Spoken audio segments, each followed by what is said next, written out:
Hi everybody, welcome to Leon's Chainsaw Parts and Repair. I know it's been a while since I put a video up. Holiday stuff, between Christmas tree hunting and decorating and all that other kind of stuff, and just being busy at my other job, the real job so to speak. Yeah, it's been kind of crazy. I've got a pile of saws in here I need to work on. We're going to be doing we'll be working on Kent's 925. This is not Kent's, this is Mark's. Got a Super EZ over here somewhere, another Super EZ, I want to say a Super XL. Got a 719C coming in, that'll be a fun one. And it seems like there's something else I'm missing, but hey, we'll get down to it. Like I say, this is Mark's Super XL 925. And I enjoy reading the notes that come with these things, because usually there's that connection. There's, kind of the reason of why a saw is sitting on the bench here. So, Mark writes that the saw will run, but it's very hard to start. Notice that. Cold nature doesn't idle. Definitely notice that. He had replaced a bunch of clutch parts. Actually, the whole clutch. You guys probably, I don't know if I'll get that zoomed in tight enough. Yeah, I won't, but those are brand new clutch shoes. That's a beautiful 6-shoe clutch, so he's got that well under control. Handle was loose on the bottom, and I notice it's missing the insert that goes into the handle that the Allen bolts go through. That is true. That is not a serviceable part by Homelite standards. You can see that this thing's pretty twisted out of shape too. I may try to find an aluminum block and fix this handle someday, a piece of round stock or something. I don't know. I've got one that was a good price on eBay that's on its way, so this will be done right. Saw sat for several years, possibly 10 or more. My dad was going to throw it away as he said it was obsolete. Please go through the saw as if it was yours, replacing anything that needs to be replaced, fixing anything that needs to be fixed, and tuning anything that needs to be tuned. It will be used and passed down to my son. How can you get any better than that? I mean, seriously, that's what this is all about. That's what this hobby is for. So, yeah, with that in mind, one of the first things I did was tested the spark. I mean, obviously he said it would run, but I wanted to see how strong it was. It jumps my nice tester here, that 1/4-inch gap, like nobody's business at low speeds. This has got the 3-piece capacitive discharge ignition, and it is a hot one. This is a good one here. So I went through that, went through the carburetor, did duckbill valves and the caps and that kind of basic stuff. I had the muffler off, looked at the piston, it looks great. I mean, compression. That's some good old solid compression right there. But when I got it running, it wouldn't run right. So it started throwing me for a loop. So I started second guessing things that I had done. I would get it running, and I had it idling pretty good, but the minute I'd pull the trigger and get above maybe quarter throttle, it would cut out like it was losing spark. And I'm like, well, shoot. I had such good spark on the tester.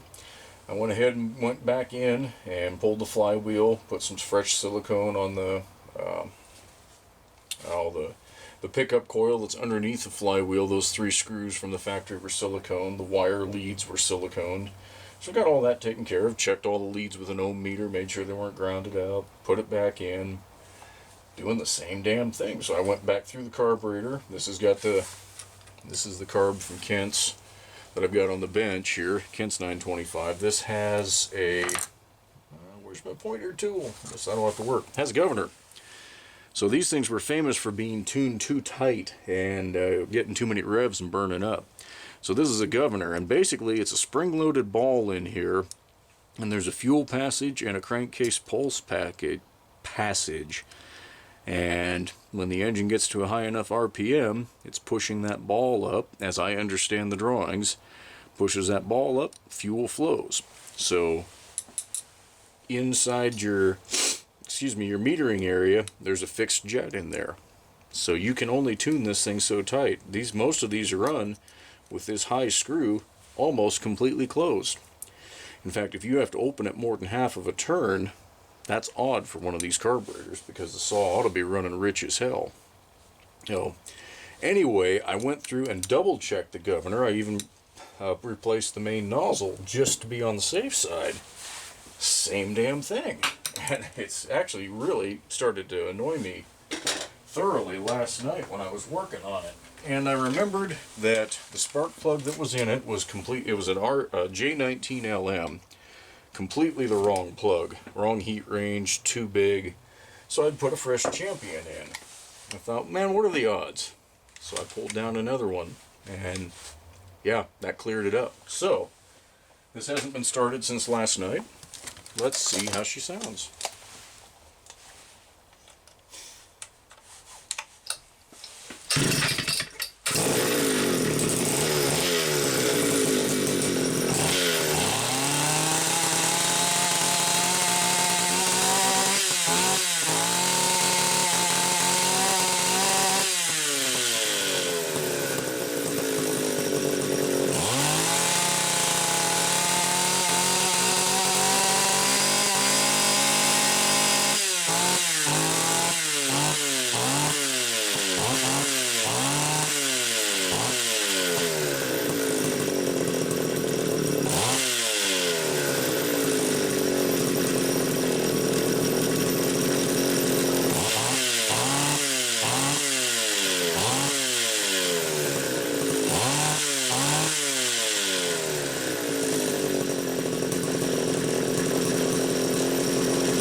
Not too bad.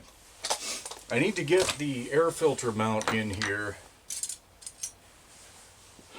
These are supposed to have a kind of a, it's another piece of air filter that slips on here, and it's kind of a square shape, and it catches the spit back from the carb. For whatever reason, this particular style saw just has some spit back. Now I know this one doesn't have a reed valve problem because I also replaced the reed valve seal and the reed valves. There was some sort of what looked like red silicone in there, or gasket, forma gasket, that had somehow gotten all over the reed cage. I was able to clean it up, but there were places where the valves were a little distorted because they've been sitting against this over the years. So anyway, it'll tune a little better when I get the air filter and the spit back control filter on there, so that we're getting a true simulation of how it'll run. But as you guys can hear, it sounds pretty damn good. I'll finish fine tuning it, wait for that handle to come in, tighten up these mounts, get everything renewed right there.